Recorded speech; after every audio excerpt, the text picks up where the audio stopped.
Oke, Assalamualaikum warahmatullahi wabarakatuh.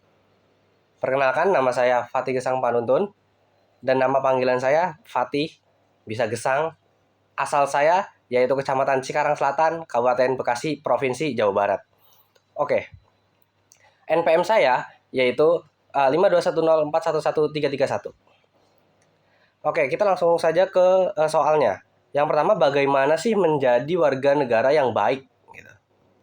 Oke, jadi menjadi warga negara yang baik itu pengertiannya adalah sebuah komitmen untuk berkontribusi positif bagi kemajuan bangsa dan negara. Nah, jadi itu di sini ada poin-poin yang udah saya hafalkan dan saya cari. Yang pertama itu yaitu memahami hak dan kewajiban. Apa sih itu memahami hak dan kewajiban gitu? Langkah pertamanya itu memahami hak dan kewajiban sebagai warga negara. Hak itu kan segala sesuatu yang berhak kita dapatkan sebagai warga negara, seperti hak hidup, hak untuk mendapatkan pendidikan, hak untuk bekerja, dan lain sebagainya. Sedangkan kewajiban itu segala sesuatu yang harus kita lakukan sebagai warga negara, seperti membayar pajak, mentaati peraturan, dan menjaga keamanan negara. Lalu nomor dua yaitu mentaati hukum dan peraturan.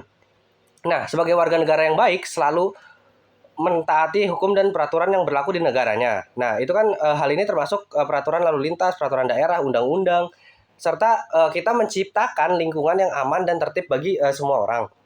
Oke, yang ketiga itu menjaga kebersihan dan ketertiban. Nah, salah satu bentuk tanggung jawab seperti warga negara yaitu menjaga kebersihan dan ketertiban. Kita dapat menjaga kebersihan dan membuang sampah pada tempatnya, tidak membuang limbah sembarangan, dan menjaga lingkungan sekitar. Kita juga dapat menjaga ketertiban dengan tidak membuat keributan, tidak melakukan vandalisme, dan selalu menjaga sikap sopan santun. Yang keempat, yaitu menghargai perbedaan. Nah, Indonesia ini kan negara yang kaya akan keragaman suku, budaya, dan agama. Sebagai warga negara yang baik, kita seharusnya dan emang harus menghargai perbedaan dan tidak membeda-bedakan satu sama lain berdasarkan suku, agama, ras, dan antar golongan. Oke, yang kelima, berpartisipasi dalam pembangunan negara. Kita dapat berpartisipasi dalam pembangunan negara dengan berbagai cara, seperti mengikuti pemilihan umum, bekerja dengan baik sesuai profesi, dan aktif dalam kegiatan sosial. Kita juga dapat berkontribusi dengan memberikan ide-ide atau gagasan-gagasan untuk kemajuan negara ini. Yang keenam ada menjunjung tinggi nilai-nilai Pancasila.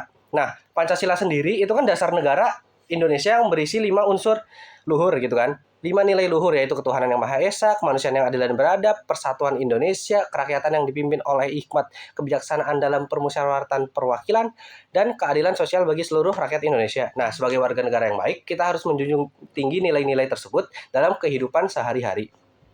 Nah, yang ketujuh dan yang terakhir menjadi teladan yang baik. Sebagai warga negara yang baik, kita harus menjadi teladan bagi orang lain.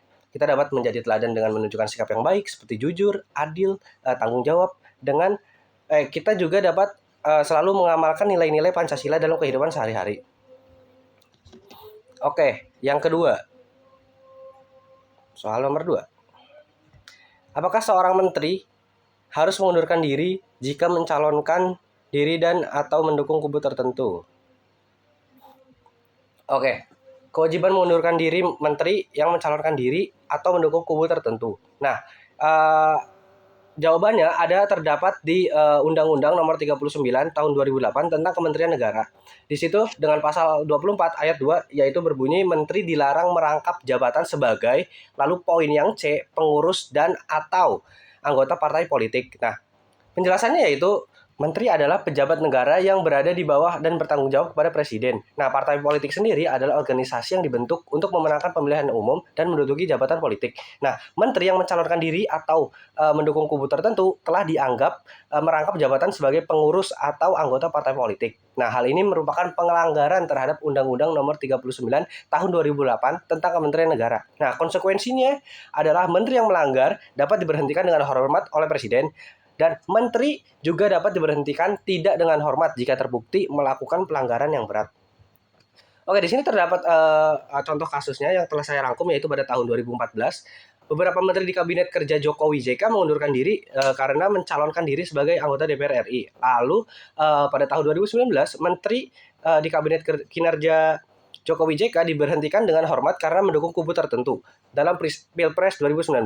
Oke, kesimpulannya, seorang menteri harus mengundurkan diri jika mencalonkan atau mendukung kubu tertentu dalam pemilu. Hal ini untuk menghindari konflik kepentingan dan memastikan menteri dapat fokus pada tugas-tugasnya. Oke, mungkin sekian jawaban dari soal-soal yang telah diberikan. Kurang lebihnya mohon maaf. Terima kasih. Wassalamualaikum warahmatullahi wabarakatuh.